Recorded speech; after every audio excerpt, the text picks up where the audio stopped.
Señor, queremos agradecerte por tu palabra. Gracias porque tú, Señor, que la has inspirado, que la has preservado, hoy nos invitas a escucharla con atención para poder ser esos hombres y mujeres que tú esperas que seamos para tu gloria, Señor. No queremos conformarnos a este mundo, no queremos hacernos una imagen de nosotros mismos. Queremos verlos como tú nos ves y queremos también, Señor, ser lo que tú quieres que seamos. Así que abre nuestros ojos para ver las maravillas de tu palabra y por tu Espíritu Santo guíanos a un genuino arrepentimiento y a una verdadera práctica, Señor, de tu palabra de Dios. Te lo pedimos en el nombre de Cristo Jesús. Amén y amén. Bien, el título que le he puesto a la enseñanza de hoy es Una Iglesia Santa para Cristo. Y esto nos recuerda inmediatamente cuál es nuestro propósito como iglesia. Y vamos a ver, yo lo voy a repetir y después lo vamos a repetir juntos. Es vivir fielmente para Cristo y proclamar a las naciones para su gloria. A la cuenta del tres lo vamos a repetir juntos. 1, 2, 3. Vivir fielmente para Cristo y proclamar a las naciones para su gloria. Y el texto de hoy nos recuerda esa primera parte de la misión, que es vivir fielmente para Cristo. Tiene que ver con una vida santa, con ser una iglesia santa para Él. Y aquí ocupo ayuda de los chicos y chicas que están con nosotros esta mañana acá. Chicos y chicas, ¿a cuánto les gusta jugar con barro o con lodo? Levante la mano. Dios mío, a nadie le gusta. ¿Qué torta? Vale. Muy bien a Ali y creo que también muy bien a Vale. Ok, tengo una pregunta para ustedes. ¿Qué pasa cuando jugamos con lodo? Esteban, nos ensuciamos las manos, solo las manos. ¿Qué más nos ensuciamos? Todo. Los chiquitos, chiquititos, por favor. Vale, ¿qué más nos ensuciamos además de las manos? El cuerpo. ¿Qué más? La cara. La cara. Muy bien. ¿Y lo que andamos puesto qué es? ¿Qué? Ropa. Y la ropa queda mugrosa, ¿verdad? Yo una vez fui a un campamento que es la montaña Christian Camps y tienen algo que se llama retroselva. Retroselva. Usted tiene que botar la ropa. Es un barro, pero un barro marca diablo. Y ese barro es terrible, o sea, la ropa queda inservible. Tienes que botarla. Entonces nos ensuciamos el cuerpo, nos ensuciamos la ropa. Ahora, ¿qué debemos hacer una vez que nos sacan del lodo? ¿Y qué hace? Ok, nos limpiamos, ¿vale? Nos bañamos, ¿qué más? Ahí. Nos cambiamos la ropa, muy bien, ¿verdad? Y la gran pregunta, la pregunta del millón es, una vez que nos limpiamos y nos cambiamos la ropa, ¿qué hacemos? ¿Nos volvemos a echar al lodo? No. No, ¿verdad? Porque no queremos volver a ensuciarnos. Queremos permanecer limpios. Y no queremos volver a quedar atrapados en el lodo. Y si bien esto es una ilustración bastante básica para todos nosotros, representa una realidad espiritual para el creyente. Todos los que estamos en este lugar, salvos por gracia, fuimos literalmente rescatados de lodo. Fuimos sacados de lodo. Y Dios no solo perdonó nuestro pecado, sino que Dios también está interesado en limpiar por completo nuestro pecado. Y eso lo sabemos por primera de Juan 1:9. Si confesamos nuestros pecados, Él es fiel y justo para perdonar nuestros pecados y limpiarnos de toda maldad. Y Dios tiene el deseo no solo de perdonar, tiene el deseo de limpiar. Y mientras que el arrepentimiento diario hace una clase de limpieza en nuestras vidas, nosotros al mismo tiempo que Dios está haciendo eso por medio de nuestro arrepentimiento, tenemos que tomar el nuevo ropaje que Dios ha dispuesto para nosotros y abandonar el viejo, ese que quedó inservible. Y la realidad es que hemos sido habilitados por gracia para hacer esto, para la gloria de Dios. Así que el propósito del mensaje de esta mañana, hermanos y hermanas, es que seamos retados a vivir en santidad, despojándonos del pecado y vistiéndonos de piedad. Voy a repetir eso: seamos retados a vivir en santidad, despojándonos del pecado y vistiéndonos de piedad. Las últimas 3 semanas, para contextualizar esto, hemos visto que Dios es santo. Y vimos cómo un Dios santo quiere que sus hijos sean santos. Y veíamos a la luz de Santiago que estos hijos santos tienen que andar sabiamente, tienen que mostrar por medio de su conducta buenas obras en humildad. Y no hay forma de andar en humildad si no entendemos la santidad de Dios. Y no hay forma de ser santos si no nos disponemos y tenemos un compromiso con esta misma santidad. Hay una realidad que tenemos como creyentes, y es que nosotros, cuando la Biblia dice que somos santos, no solamente fuimos apartados y ya para un propósito. Nosotros fuimos apartados para ser conformados a la imagen de Cristo. Entonces no es nada más ponerme aparte y dejarme a un lado del mundo.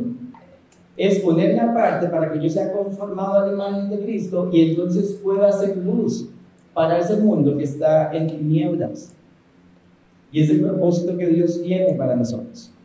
Porque Dios quiere que su iglesia sea santa porque Él es santo. Escúchelo bien, no como Él es santo, porque esa es una imposibilidad. Es porque Él es santo y quiere que su iglesia también lo sea para su gloria. Si ustedes ahora más tarde en casa leen la carta a los Colosenses, pueden ver que en los primeros 2 capítulos de la carta, Pablo deja muy claro que Cristo es Señor. Cristo es el Señor de su creación. Cristo es el creador en primer lugar, y no solo es creador, es el Señor de su creación. Dice que tiene la preeminencia en todo. Está por encima de todas, absolutamente todas las cosas que puedan existir. Y este Dios que es preeminente nos ha dado una nueva identidad en Cristo. Y cuando hablamos de nueva identidad, lo que queremos decir es que morimos a nosotros mismos y ahora nuestra vida, como dice capítulo 3, versículo 3, está escondida en Cristo. Literalmente estamos en Él. Nosotros le pertenecemos a Él, estamos en Él. Y capítulo 2 nos recuerda también que es Cristo en nosotros la esperanza de gloria. Y no hay esperanza fuera de Él. Y lo que vamos a ver en este texto, hermanos, es que el proceso de santificación incluye 2 componentes. Está el aspecto negativo, que lo que requiere es que nos despojemos del pecado, y está el aspecto positivo, que requiere que nos revistamos de piedad. Y es lo que en esencia el texto nos está mostrando, un proceso de quitarse y ponerse. Y obviamente para poder vestir de piedad, como bien nos enseña el texto, primero tenemos que despojarnos de la pecaminosidad. No podemos ponernos un nuevo ropaje si no nos deshicimos del viejo, ¿no? Así que en primer lugar, vamos a ver que una iglesia santa se despoja del pecado. De ahí están los versículos del 5 al 11. Y la pregunta es ¿cómo nos despojamos del pecado? Y el texto nos lo responde: haciendo morir las pasiones pecaminosas. Vea versículo 5. Por tanto, consideren los miembros de su cuerpo terrenal como muertos. Ahora, este verbo griego, que en el texto original el verbo es muertos, se define como detener una actividad con determinación mortal. Hacer algo inservible es otra forma de expresarlo, pero es detenerlo con determinación mortal, literalmente hacerlo morir. Y el verbo está en modo imperativo, o sea, lo que quiere decir es que es una orden. Por tanto, lo que el texto nos está enfatizando es nuestra participación en la santificación progresiva como creyentes. Nos está enfatizando que hay algo que el creyente, ahora habilitado por gracia, puede hacer, y no solo puede, sino que tiene que hacer, y es despojarse literalmente del pecado, haciendo morir las pasiones pecaminosas. Vemos una y otra vez en la Escritura que Cristo murió para liberarnos del poder del pecado. No fuimos liberados aún de la presencia del pecado, eso pasará en la glorificación, pero sí el pecado no tiene poder, nosotros no somos esclavos del pecado. No tenemos que vivir para servir al pecado o para deleitarnos en el pecado, porque hemos sido habilitados para poder vencer el pecado que tanto nos está asediando. Y uno de los textos que vemos esto es Romanos 8:2, si lo quieren hablar como referencia. Y por eso es que es nuestro deber como creyentes literalmente abrazar esta verdad y creer que es posible vivir. Uno de los problemas que más encontramos en la iglesia actual es que decimos, ay, es que qué difícil ser cristiano. Ay, es que ¿cómo hace uno para dejar de pecar? Eso es imposible. Y tomamos eso de excusa para seguir viviendo, perdón el griego, como nos viene en gana. Porque la realidad es que Dios nos ha habilitado para mortificar el pecado. Sí, no es una vida 100% libre de pecado, pero cuando identificamos cuál es el pecado que nos está asediando y que estamos practicando, el creyente literalmente lo hace morir. Con las herramientas que el Espíritu Santo le ha dado. Y obviamente eso nos lleva a abandonar el pecado. Y quizá la mejor forma de explicar esto de cómo luce el pecado o muerte de un creyente está en Romanos capítulo 8, versículo 13. Y es lo que llaman la mortificación del pecado. Ahora, ustedes después lo leen en casa. Pero lo que dice Romanos 8:13 dice es que somos deudores, no a la carne, como para que vivamos para la carne. Y lo que sigue diciendo Pablo en ese capítulo es, porque si ustedes viven para la carne, van a morir. Pero, el famoso pero, si por el Espíritu Santo, hacen morir las obras de la carne, dice Pablo, vivirán. Y el proceso ¿cómo luce la mortificación? No quiere decir que usted hoy miente y ya mata el pecado y mañana no es potencialmente mentiroso. Lo que quiere decir es que usted está tan consciente de su potencialidad de mentir que usted sabe que ese pecado se va a asomar y usted no puede dejar, no lo puede alimentar para que tome fuerza. La ilustración es la ilustración, imagínese un león en la sala de su casa, pero un león de esos fuertes, que camina así, ¿verdad? Con golpes y ruge fuerte. Imagínese que ese león está en su sala y a usted lo que le dicen es, si usted pasa la parte de león, o le mete un ñangazo, le mete un manazo, algo le hace, pero le va a ir mal. La única forma que usted pueda pasar al otro lado es dejando de alimentar al león para que se debilite por completo. Y entonces, semana 1, usted le deja dar comida al león. Y el león todavía está fuerte, no le gusta que no le den comida, pero todavía está caminando. Semana 2, el león empieza a rugir porque está enojado, porque quiere comida, porque ya le están faltando las fuerzas. Semana 3, el león está ya echado porque no tiene fuerzas para caminar de un lado a otro y tampoco tiene fuerzas para rugir porque literalmente está debilitado. Y semana 4, usted abre la puerta de la sala por fin, le agarra al león literalmente el cachete, le pasa el dedo por los dientes, ese león no puede hacerle nada.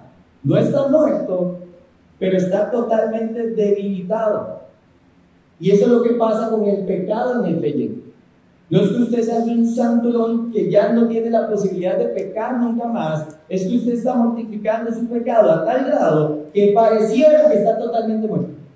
Pero vuelva a echar un bistec a ese león y vuelve a ganar fuerza y su pecado se vuelve a manifestar. Porque el pecado sigue morando en nuestro cuerpo mortal. Y como creyentes lo que tenemos que entender es que hay que hacer morir las pasiones pecaminosas si realmente queremos ser una iglesia santa para el Señor y para su nombre. Y hay un deber como creyentes que tenemos en esto. Ahora, Pablo da una lista de pecados, hermanos, que no es exhaustiva, pero nos ayuda a comprender los pecados con los que estaba luchando la iglesia de Colosas y nos da una idea, quizá, de lo que es luchar o lidiar con este grado de pecado. Ahora, este pecado que describe el texto es un pecado intenso. Pero como dice un consejero bíblico que se llama Bill Dunbar, no hay ningún pecado que en el poder de la gracia no pueda vencer. Y amén. Porque la gracia de Dios nos capacita para vencer cualquier pecado. Si ustedes ven la lista la podríamos relacionar con cosas individuales, pero una de las posibilidades interpretativas es que esta lista nos dé una progresión en lo que es el pecado de inmoralidad, de cómo se va haciendo cada vez más grave y por qué es tan difícil lidiar con él. Entonces, vean lo que el texto dice primero fornicación, inmoralidad sexual. Ya hemos visto este término, que obviamente es aquellas prácticas que no se conforman con el diseño de Dios y que se practican tanto dentro o fuera del matrimonio. Principalmente fuera, pero adentro podría haber prácticas pecaminosas si no entendemos el diseño de Dios. Y principalmente se refiere a todo tipo de inmoralidad, todo tipo de pecado de esa índole. No voy a entrar en detalles porque ya ustedes saben. Luego vemos el pecado de impureza. Y cuando hablamos de algo impuro, es algo que está caracterizado por la suciedad. Y especialmente hablamos de cosas que son inmorales o cosas impuras a los ojos de Dios en el ámbito también sexual. Y vean cómo va progresando esto. Luego habla de pasiones, ¿verdad? Hay versiones que dicen pasiones desordenadas, que son cosas que literalmente generan grandes emociones o sentimientos hacia algo que no es Dios, hacia algo que no es el Señor. Luego el texto también habla de malos deseos. Y cuando hablamos de un mal deseo, estamos hablando de ese sentimiento desmedido de anhelar o querer hacer algo. Es un deseo desmedido, literalmente, por hacerlo inmoral. Y en último lugar, menciona avaricia, que también se puede traducir como codicia, y es un deseo excesivo de adquirir más y más, que normalmente lo asociamos a las riquezas o a los bienes materiales. Pero no solamente se limita a eso, en realidad se puede referir a cualquier cosa que desvíe nuestros afectos de Dios, y por eso el texto dice que es idolatría. Porque cualquier cosa que ocupe el lugar de Dios y que ocupe los afectos que solo hacia Dios deberíamos tener, es idolatría. Y lo que demuestra ese deseo excesivo, hermanos, es un rechazo total al señorío de Dios. Y es lo que precisamente Pablo les explicó en los primeros 2 capítulos acerca del señorío de Cristo. ¿Y cuál es la razón de esta orden, hacer morir el pecado? ¿Por qué Pablo es tan enfático? Versículos 6 y 7. Porque la ira de Dios vendrá sobre los hijos de desobediencia por causa de estas cosas. Y Pablo hace una advertencia y dice: aquellos que constantemente están practicando el pecado, aquellos que constantemente se están deleitando en él, dice Pablo, la ira de Dios se va a revelar un día. Y lo que nos muestra es una expectativa horrenda de juicio para quienes están en esa condición. Quien practica constantemente el pecado, hermanos, no solamente está cometiendo una falta contra sí y contra otros, principalmente está transgrediendo la santidad de Dios. Es directamente contra Dios que la persona está pecando. Le voy a poner un ejemplo, Salmo 51. David dice: contra ti, solo contra ti he pecado, refiriéndose al Señor. Pregunta: ¿pecó solo contra Dios David? Conocemos el contexto. Pecó contra Urias y pecó contra su esposa Betsabé. Pero él sabe que en primer lugar y en último lugar, su pecado fue contra el Señor. Ofendió su santidad, aunque terminó afectando, por supuesto, también a otros. Y los que transgreden constantemente la santidad de los hermanos, no andan en obediencia al señorío de Cristo, viven para obedecer sus propios deseos, y Dios dice: son merecedores de mi ira. Vean lo que dice Romanos 1:18. Porque la ira de Dios se revela desde el cielo contra toda impiedad e injusticia de los hombres que detienen con injusticia la verdad.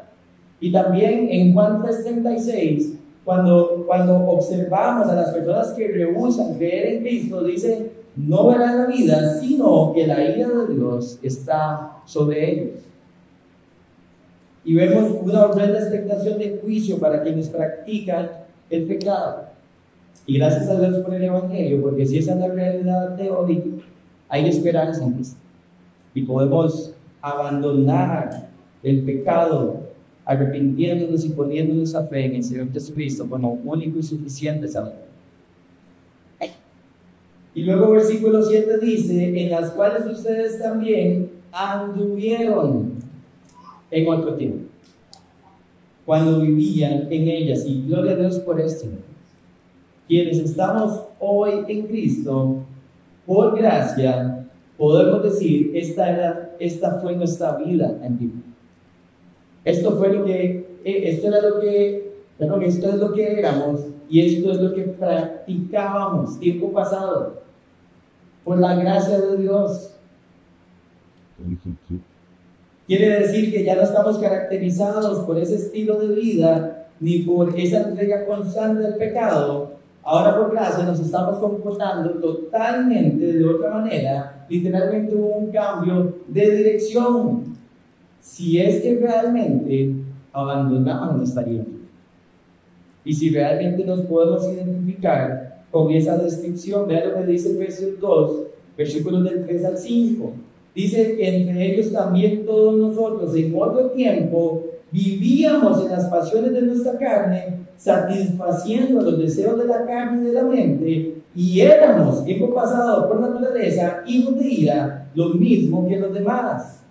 Pero Dios, que es rico en misericordia, por causa del gran amor con quien nos amó, aun cuando estábamos muertos en nuestros delitos, nos dio vida juntamente con Cristo. Por gracia ustedes han sido salvos. Y hay una esperanza preciosa para el creyente que ya no vive en esto, pero que el que ya no viva practicando estas cosas no le exime de tener que estarlas mortificando y hacer morir las pasiones pecaminosas que hay en su mente y en su corazón. Ahora, saber que estamos muertos a los pecados, que socialmente y eclesialmente consideramos más graves, como la lista que acabamos de ver, es un recordatorio que también por gracia, hermanos, tenemos que abandonar los pecados que no nos parecen tan graves.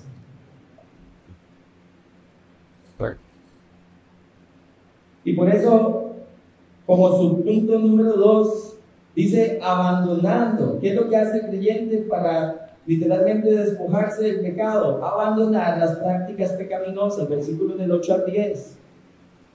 Comienza el versículo 8 diciendo, pero ahora desechen también todo esto. Y esta palabra, hermanos, desechar, es un verbo que se puede traducir como abandonar, como renunciar. Se usa en contextos literalmente para quitarse una ropa y desecharla también. Es literalmente como quitarse una prenda haraposa, no para guardarla, para desecharla. No como usted y yo hacemos con las pijamas y con las medias, que las guardamos con huecos. Ese no es el término como se usa, es para desecharla. Ya más de uno, ya lo ven que se rió. Debe tener bien guardaditos los zapatos. ¿Y qué es lo que hay que desechar? El texto es claro. Y tenemos otra lista, hermanos, donde igual no son acciones independientes. Vamos a ver cómo hay una progresión de una persona que se siente irada y cómo esta persona que está irada literalmente termina teniendo lenguaje ofensivo contra otros. Vean la progresión que vemos en el texto. Número 1 dice ira. Lo podemos describir como un sentimiento de amargura intenso. Como cuando decimos, con que así, con que eso tenemos, este me enoja. Y nos airamos por él. Cuando esa ira se manifiesta, hermano, se manifiesta en enojo. Y el enojo es más bien un sentimiento de ira intensificado. Ahora ya no solamente lo sentí, ahora ya lo estoy externando, literalmente. Y es lo que llamaríamos popularmente, qué cólera, qué rabia, y ya yo que soy de mecha corta, ya estoy a punto de explotar. Y eso nos lleva a lo tercero, que es la malicia. Y empezamos a tener estos sentimientos detestables que nos llevan a cometer actos inmorales delante de Dios. Ya no solamente hay ira, ya no hay enojo, ahora también hay malicia. Y esa malicia se manifiesta en ¿qué? En insultos, que podemos traducirlo también como calumnias, o que lo podemos traducir también como difamaciones, o sea, palabras que decimos para dañar la reputación de otros, palabras que verbalizamos para dañar a otros, no solo su reputación, sino también a la persona como tal. Y esos insultos, por supuesto que es un lenguaje ofensivo que sale de la propia boca, o sea, es una forma de hablar indecente y obscena. Como cuando usted anda en carretera y anda más de un acarrantado por allí, o como cuando usted va al estadio y anda más de un fanático por ahí, lenguaje altamente obsceno. Y vean, los podemos ver independientes, pero hay una clara progresión de que una persona que no abandona la ira, hermanos, termina hasta el punto de tener un lenguaje altamente obsceno. Y hay una progresión que podemos ver en la lista. Y que no estamos exentos, ninguno de los que estamos acá, a cometer si nosotros no abandonamos, si no nos quitamos literalmente o desechamos estas prácticas pecaminosas que son tan comunes. ¿Sabe qué es lo interesante de estas prácticas? Que son prácticas que tienen que ver con las relaciones, afectan directamente nuestro entorno social, afectan nuestra comunión con otros. No son prácticas que se quedan aquí en el corazón nada más, no, destruyen a su paso lo que llevan.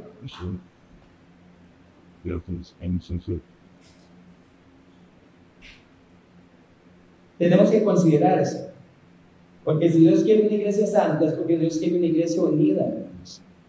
Dios no solo no quiere que haya contaminación que eventualmente llegue a expandirse en la iglesia, Dios no quiere que haya prácticas que lleguen a dividir la iglesia.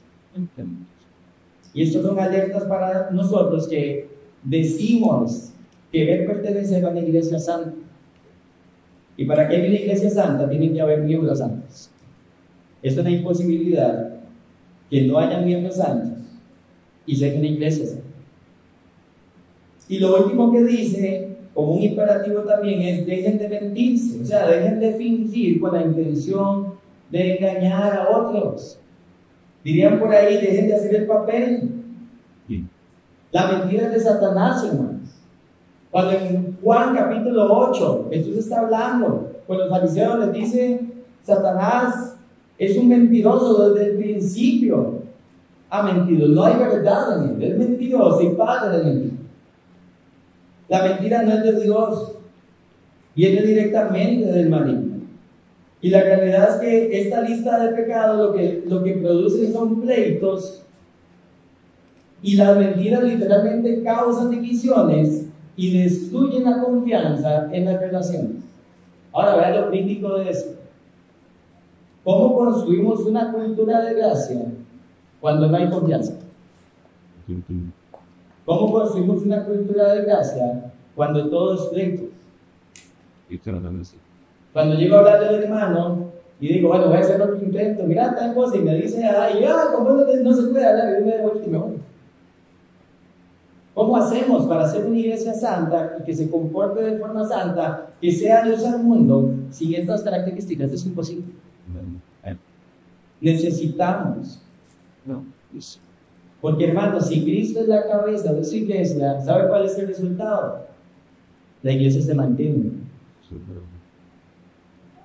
Pero escúchelo bien, si Cristo es la cabeza, y la cabeza de cada uno de nosotros, no solamente de los líderes, no, la cabeza de todos, quien realmente gobierna la vida de todos, si Cristo es la cabeza, no hay división, la iglesia se mantiene unida. ¿Saben? Cuando una persona se quiere poner como cabeza de la iglesia sufre división porque no está siendo gobernada por el señorío de Cristo, sino está siendo gobernada por la arrogancia o la sed de otros. Y es un peligro. Pasa constantemente. Lamentablemente. Y por eso es que es tan enfático Pablo de decir o de mencionar la necesidad de abandonar las prácticas pecaminosas y decir que es posible por nuestra nueva identidad en Cristo. Vea versículos 9 y 10. Puesto que han desechado al viejo hombre con sus malos hábitos y se han vestido del nuevo hombre, el cual se va renovando hacia un verdadero conocimiento conforme a la imagen de aquel que lo creó. Ahora, lo interesante de estos verbos, vea que hay tres verbos: desechado, vestido, renovado. Desechado y vestido, hermanos, son acciones que por gracia el creyente puede realizar. Es voz activa. Yo hago la acción porque he sido habilitado para hacer estas cosas y me permite vivir en santidad. Pero el verbo renovando hacia un verdadero conocimiento es la acción de Dios. ¿Por qué? Porque es un verbo pasivo, literalmente. La acción recae sobre el sujeto, o sea, recae sobre nosotros. Y es Dios el que renueva la mente hacia un verdadero conocimiento. ¿Y cuál es el verdadero? ¿A qué se parece el verdadero conocimiento? Dice, conforme a la imagen de aquel que lo creó, o sea, es un conocimiento cada vez más parecido al de nuestro Señor Jesús, que es nuestro modelo a seguir. Es la misma idea de Romanos 12:2 cuando dice: y no se adapten a este mundo, sino transfórmense mediante la renovación de su mente. Ese verbo transfórmense también es voz pasiva. A nosotros nos toca no amoldarnos al mundo, y al no amoldarnos al mundo, el Señor está transformando constantemente con su palabra la mente del creyente. Es una acción de Dios. Y es algo que tenemos que tener claro. ¿Por qué? Porque la santificación no es una acción solitaria del creyente. Es algo que hacemos literalmente de la mano del Señor, en conjunto con el Señor. Están las cosas. Y necesitamos entender eso, porque es posible renovar la mente porque el Señor lo hace. Es posible transformarnos porque el Señor lo hace por medio de su palabra y por medio de su Espíritu. Y esa es la habilitación que tenemos para que podamos ser conformados a la imagen del Hijo, como dice Romanos 8:29. Versículo 11, hermanos. Pablo habla de un pecado que está implícito y es el pecado del orgullo. Porque existe el orgullo de que al estarnos santificando estemos haciendo distinción entre nosotros. Y vean lo que dice Pablo. En esta renovación que acaba de decir que Dios es el que la realiza, dice: no hay distinción. Y hace una serie de comparaciones. Ahora, Pablo no está hablando de una falta de distinción en términos de rol, ya que estamos hablando de santificación. Pablo lo que está diciendo es: esta tarea de Dios de renovar la mente de todos es indiscriminada. Hombres y mujeres, esclavos o libres, judíos o griegos, circuncisos, incircuncisos. No hay discriminación en la renovación de la mente. El texto no está hablando en términos de roles. Y lo menciono porque muchas veces este texto se toma para justificar cierto intercambio de roles en la iglesia, fundamentándose en este texto. El texto no está hablando de roles. El texto está hablando de la renovación del verdadero conocimiento. Y lo que está diciendo es: todos los creyentes tienen el mismo estatus delante de Dios, son santos en Cristo. No hay distinción en eso. ¿Y por qué nos advierte del pecado de orgullo? Porque puede ser algo, hermanos, que algunos en Colosas y aún nosotros hoy en día no estamos extensos, algo que hagamos, hacer una distinción cuando veamos diferentes etnias o diferentes posiciones sociales o diferente género o diferente capacidad económica, podríamos hacer distinciones cuando Dios dice, no, yo los renovo a todos. Y no hay distinción. En Cristo somos una misma cosa, somos su cuerpo. Distintos en roles sí, pero iguales en imagen y valor para Él. Y todos santos ante sus ojos y todos siendo renovados para su nombre. Ahora, voy a intentar ilustrar este punto. Chicos, ¿a cuántos les gustan los trenes? ¿A mí les gustan los trenes? ¿Les gustaría viajar a Limón en tren? Me gustaría, pero solo voy a escribir que no te sume. Pero te gusta. Bueno, imagínense que usted dice, vamos de viaje a Limón en tren. Compran los pasajes, se montan al tren, van todos felices conversando, sacan el termo cafecito, sacan los sandwichitos. Y por allá, como a la hora y media, se dan cuenta que no van para Limón, que van por Punta Arenas. ¿Qué harían inmediatamente? En la siguiente parada, ¿qué harían? Nos bajamos todos. Yo me bajaría en el cogería otro tren y para Limón, cuando ya estén casi cuando por Limón, Muy bien. Esteban lo dice clarísimo. Nos bajamos del tren, cruzamos literalmente las líneas férreas, nos ponemos al otro lado, en la otra parada, para agarrar el tren en dirección a Limón. Porque vamos para Limón. Ahora, imagínense la siguiente escena. Usted se queda parado ahí con su familia en este lugar y dice, wow, qué salvada que nos dimos cuenta, si no hubiéramos llegado hasta Guanacaste. Y empiezan a pasar los trenes de Limón y usted no agarra ninguno. Uy, es que qué salvada que nos dimos cuenta. No nos fuimos para Guanacaste, pero los trenes hacia Limón siguen pasando y usted no agarra el tren. diría pues. Y los cristianos muchas veces somos así, hermanos. Nos damos cuenta en el camino que vamos en la dirección contraria hacia donde sabíamos que teníamos que ir y nos bajamos y decimos, uy, qué salvaje, me di cuenta. Y nunca agarramos el tren de vuelta al camino. Y nos quedamos parados contentándonos con que nos dimos cuenta que íbamos en la dirección equivocada. Dios nos perdona, pero no hay que hacer nada más. No hay que agarrar el camino de vuelta, ¿no? No hay que entonces agarrar el tren de la santidad. Nos quedamos ahí paraditos y no pasa nada. Y eso es un error como creyentes. Es un error. Dicho de otra forma, no nos damos cuenta que fuimos lavados por Cristo, pero nunca nos pusimos el nuevo ropaje. Y usted se para al espejo y dice, ay, qué lindo, estoy limpiecito, y nunca se puso su ropa. Que de hecho sea de paso, eso es una imposibilidad. Y seguimos contemplando al viejo hombre al punto que hasta añoramos poder seguir para Guanacaste, añoramos sus propios malos deseos y sus viejos deseos.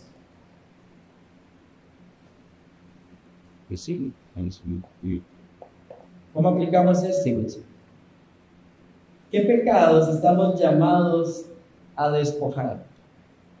¿Qué pecados estamos llamados a mortificar o a debilitar al punto que parece que están muertos en nosotros? Lo que me da la impresión es que a veces creemos que solo son algunos.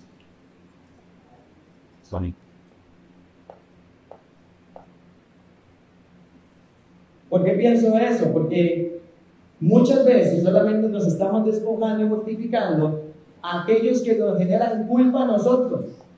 Aunque no nos despojemos de otros, que igual estamos siguiendo la santidad de Dios, pero no nos importa porque sentimos que no nos afecta. Voy a ponerles un ejemplo. Mentira versus inmoralidad. Usted practica inmoralidad y si usted es un creyente va a sentir un alto dolor por su pecado. Es imposible no dolerse con el pecado.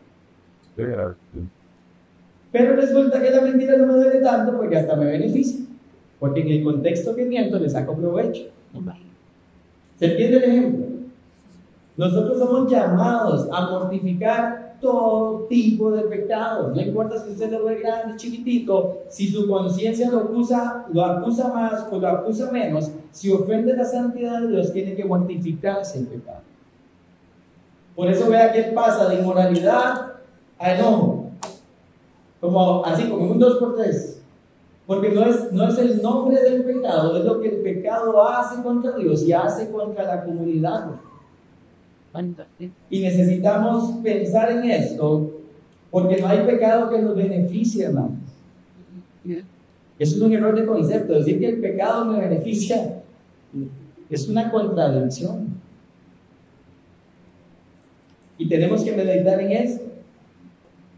Una pregunta que podemos hacernos es: ¿cómo una nueva criatura se puede comportar como una vieja?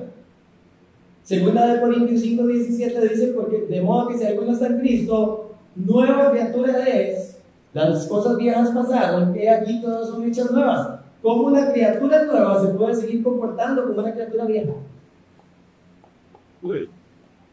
Es una pregunta que tenemos que hacernos. Otra pregunta que tenemos que hacernos es: ¿cómo estamos desechando el pecado de nuestra vida? ¿Cómo lo estamos haciendo morir de hambre? ¿Cómo estamos despojando de eso que lo alimenta, que lo tiene fuerte en nosotros? Y aquí no tiene que pensar solo en lo que usted consume, tiene que pensar con quién se relaciona, con quién se reúne, a qué lugares asiste, qué tipo de programas está viendo, qué tipo de aplicaciones está consumiendo y qué consumen las aplicaciones. Tiene que evaluar toda su vida, hermano. No es una cuestión de decir esto es malo y aquello no. Usted tiene que identificar qué es lo que está alimentando su pecado, de modo que lo está haciendo fuerte y le está impidiendo mortificarlo. Porque usted puede orar todo lo que quiera, que si después de que ora usted se va a reunir con ese grupo de amigos y 2, 3 horas están diciendo malas palabras, y usted dice: Señor, yo ya no quiero repetir malas palabras, terminar repitiéndolas aunque ya son orado 3 horas antes, porque te estás exponiendo, estás alimentando tu carne. Claro. Tenemos que despojar literalmente al pecado de su alimentación, y eso por poner un ejemplo de muchos, y usted tiene que pensar según su situación y yo según la situación en la que estoy. ¿Cómo estamos viendo la renovación, hermanos, de nuestra vida siendo conformada a la imagen de Cristo? Podemos notar una diferencia con respecto a hace una semana, o hace un mes, o hace 2. Podemos ver cambio real, genuino, por la transformación del Espíritu Santo. Y tenemos que hacernos esas preguntas, porque si el Señor nos manda a vivir en santidad, hermanos, esto debe retarnos a hacer con dependencia de Él para siempre. Y lo necesitamos. Y en segundo y último lugar, una iglesia santa se viste de piedad. Versículos 12 al 14, comienza el versículo 12. Entonces, ustedes como escogidos de Dios, santos y amados. Y Pablo una vez más les recuerda a los creyentes cuál es su posición en Cristo y les dice: ustedes son escogidos, ustedes son santos y ustedes son amados. Ahora, es interesante que de esas 3 palabras solo una es verbo, y es la palabra amados. Y es una acción que está en verbo literalmente perfecto pasivo, o sea, es una acción que Dios comenzó en el pasado, sigue teniendo repercusiones en el presente y recae sobre nosotros. No es algo que nosotros hacemos por nosotros mismos. Y la recibimos no sobre la base de nuestras acciones, la recibimos solo por gracia. La recibimos porque Dios decidió amarnos como escogidos y santos. Y si ese es nuestro estatus delante de Dios, tenemos que vivir en consecuencia a esa posición y vestirnos de manera piadosa. ¿Cómo? Con ropas espirituales que reflejen fielmente a Cristo. Vean, el texto continúa: revístanse, y ahora va a dar una lista de cosas de las que tenemos que literalmente vestirnos. Y dice: compasión, bondad, humildad, mansedumbre y paciencia. Ahora, definámosla rápidamente. Compasión hermanos, describe una misericordia sincera hacia aquellos más necesitados o que están padeciendo. Es nuestra actitud hacia las personas que sufren. La bondad es literalmente la demostración por medio de actos de benevolencia que hacemos a menudo con personas, óigalo bien, principalmente que usted consideraría que no lo merece. No, entiendo. Y eso es interesante. Porque usted y yo no merecíamos nada, ¿eh? Y tiene sentido que el carácter de Dios sea revestirnos de estas cosas. También dice que estamos llamados a revestirnos de humildad, o sea, hacer una evaluación de nosotros mismos y vernos correctamente a la luz de cómo Dios nos define e incluso vernos por debajo de los demás. Como dice Filipenses 2, ver a los demás superiores a nosotros mismos. Una actitud humilde. Luego menciona mansedumbre, que se puede traducir como amabilidad o como gentileza, y describe una actitud pacífica y sin pretensiones, que describe también el carácter de nuestro Señor Jesucristo, cuando en Mateo 11 dijo que él era manso y humilde de corazón. Y esa es la mansedumbre.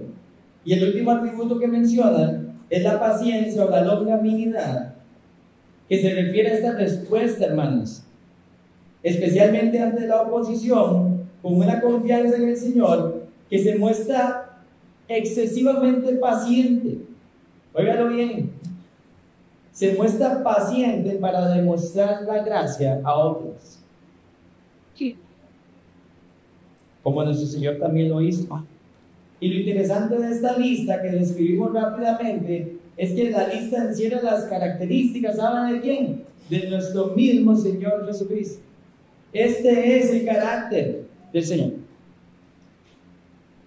Son características que Él tiene, literalmente, hermanos. Resalta sus virtudes. Y lo que el texto, en otras palabras, está diciendo es: revístanse de Cristo.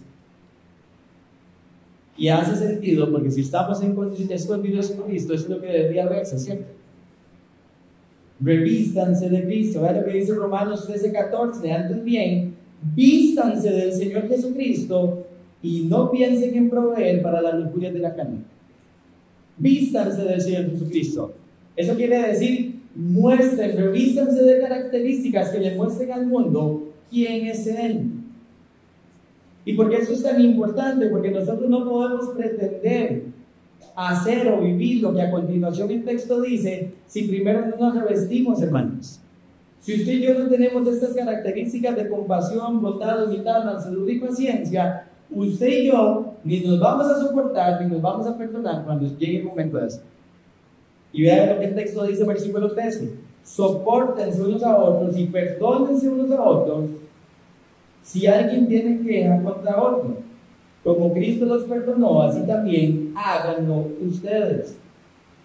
Y Pablo les dice, hermanos, revístanse de estas cosas, de estas virtudes, porque si no lo hacen, ustedes no se van a soportar y ustedes no se van a perdonar.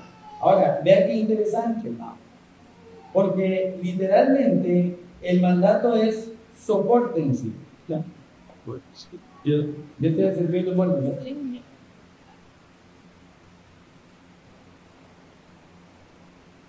Soportarnos, hermanos, requiere que cooperemos con amor y paciencia en aras de la unidad. Requiere que cooperemos con amor y paciencia en aras de la unidad. Si nosotros no nos amamos, si nosotros no somos pacientes unos con otros, los pleitos van a ir y la iglesia no se va a comportar como una iglesia santa. Es la realidad. Si nosotros no nos perdonamos, mostrando la misericordia de Dios cuando nos hieren o ofenden, no vamos a perseverar en la unidad, no vamos a mostrar la santidad. Estas características, hermanos, son necesarias si nosotros queremos ser una iglesia santa al Señor. Ahora, algo que quiero resaltar del perdón es que vea que dice, perdonándose unos a otros, como Cristo los perdonó. ¿Cómo los perdonó Cristo, hermanos? Sobre la base de nuestras acciones. Nos perdonó, nos amó literalmente de una manera sin igual. Usted dirá, pero es que el otro, pero dice, sí, hay conflictos que hay que resolver. Pero cuando una persona está dispuesta a resolver el conflicto, o no está dispuesta a saber cuál es su tarea mía, perdonar, porque Dios nos perdonó a nosotros cuando nosotros ni siquiera habíamos hecho nada. Y es algo que tenemos que pensar, porque para reflejar fielmente a Cristo, el carácter de Cristo, estas cosas tienen que ser evidentes en nuestra vida. Y termina el versículo 14 diciendo, sobre todas estas cosas, vístanse del amor, que es el vínculo de la unidad, y resalta, por supuesto que lo hace, la virtud máxima que está por encima de todo, revestirnos de amor. Y es la cualidad, hermanos, que una y otra vez la Biblia nos manda a mostrar. 1 Corintios 13:13. Jesús le decía a sus discípulos, en esto el mundo va a conocer que ustedes son mis discípulos si tienen amor los unos por los otros. El amor, hermanos, es evidencia de nuestra salvación. Es testimonio del Evangelio. Es la expresión de nuestro amor por Dios en respuesta a nuestro prójimo. Cuando nosotros nos estamos amando entre nosotros, estamos demostrando que amamos a Dios sobre todas las cosas, porque es el primer y gran mandamiento, y el segundo semejante, amar al prójimo. Y así como nuestro Salvador, hermanos, literalmente nos amó, y nosotros tenemos que amar para poder permanecer en completa armonía. La forma en que ilustramos esto, yo creo que todos en este lugar somos conscientes de que cada ocasión amerita que haya un código de vestimenta. Entonces, si usted va a ir a una boda y le dicen vestimenta formal, usted no se va a poner una pantaloneta, ¿cierto? No se va a poner una camiseta de tirantes, usted va a ir con su trajecito, con su saquito, con su corbatita. Si usted va a ir a correr, usted no va a ir en zapatos de vestir y en pantalón de vestir. Usted se va a poner una pantaloneta o un buzo con lo que se sienta más cómodo, se va a poner unas buenas tenis para evitar lesiones. Cada ocasión amerita que haya un código de vestimenta distinto, casi que lo exige. A veces usted quiere andar una suelta, pero si está demasiado caliente, no se la tiene que ponerse. Le va a dar un somenage, decía aquella mujer. Tiene que andar fresco. Entonces, cada ocasión amerita literalmente o que nos pongamos o nos disponemos de alguna ropa. Ahora, vean lo lindo de la vestimenta que nos da Cristo. Hermanos, vestirse de piedad o vestirse de Cristo es apropiado en todas las ocasiones. Es un ropaje que siempre tenemos que vestir. Es algo de lo que siempre tenemos que andar luciendo y reflejando para glorificar a nuestro Señor. Ninguna situación o temporada en la vida es inapropiada para revestirse de piedad. Y necesitamos literalmente meditar en esto. Ahora, apliquemos este punto, hermanos. ¿Cómo está nuestra tolerancia hacia otros? ¿Cómo estamos soportándonos? ¿Cómo está nuestro perdón hacia los demás? ¿Cómo estamos perdonándonos? ¿Nos está costando? Porque es casi seguro que se debe a que no estamos vestidos de Dios. Si nos están costando estas cosas es porque la primer parte del texto no lo estamos haciendo. No estamos caminando en humildad, en mansedumbre, no estamos siendo bondadosos, no estamos siendo literalmente personas pacientes, revestidas de tierna compasión. Y tenemos que meditar en esto. Otra pregunta que tenemos que hacernos es cómo estamos viendo las virtudes del carácter de Cristo desarrollarse en nuestras vidas. ¿Cómo están luciendo ese desarrollo? Otra pregunta importante, ¿es una prioridad para nosotros depender del Señor para que ese carácter se desarrolle y así vestirnos de Cristo? Realmente debemos como prioritario observar y mortificar lo que haya que mortificar y anhelar crecer en virtud para la gloria de Cristo, para crecer en santidad para su honor. ¿O en qué lugar está nuestra prioridad en estas cosas? Porque estas virtudes, hermanos, literalmente lo que describen es un ropaje de sacrificio y servicio amoroso. Si nosotros no imitamos el ejemplo de Cristo, nunca nos vamos a servir los años. Y por tanto, no vamos a mostrar ni sumisión voluntaria al Padre, ni vamos a mostrar santidad, ni vamos a mostrar humildad como lo mostró nuestro Señor Jesucristo. Y la forma de hacerlo es esta. No hay otra.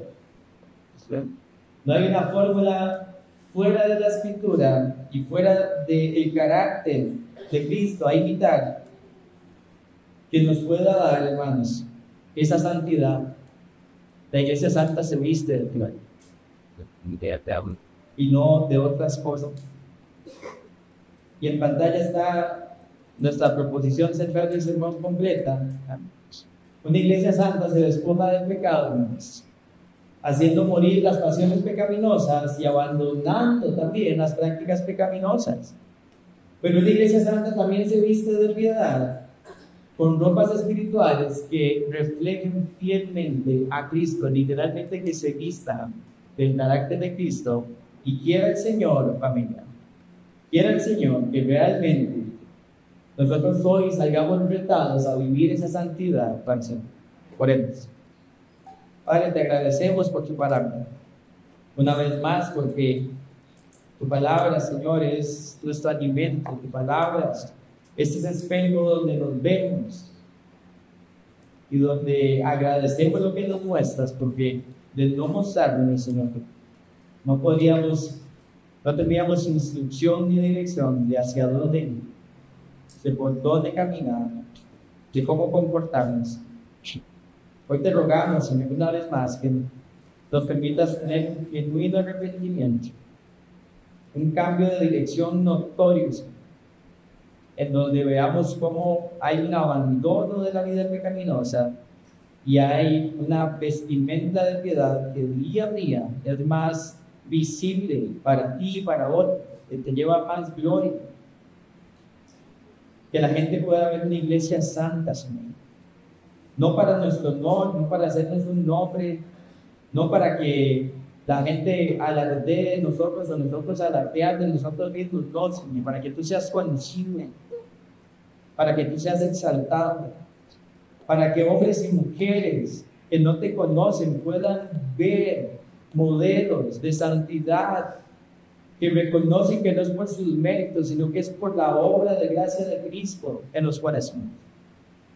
Que seamos hombres y mujeres dispuestos a trastornar el mundo, pero para trastornar el mundo hay que crecer a la imagen de Cristo. Para que hoy todos en este lugar nos comprometamos a ser personas santas para tu gloria y para tu honor. Y te pedimos esto en el nombre de Jesús. Amén.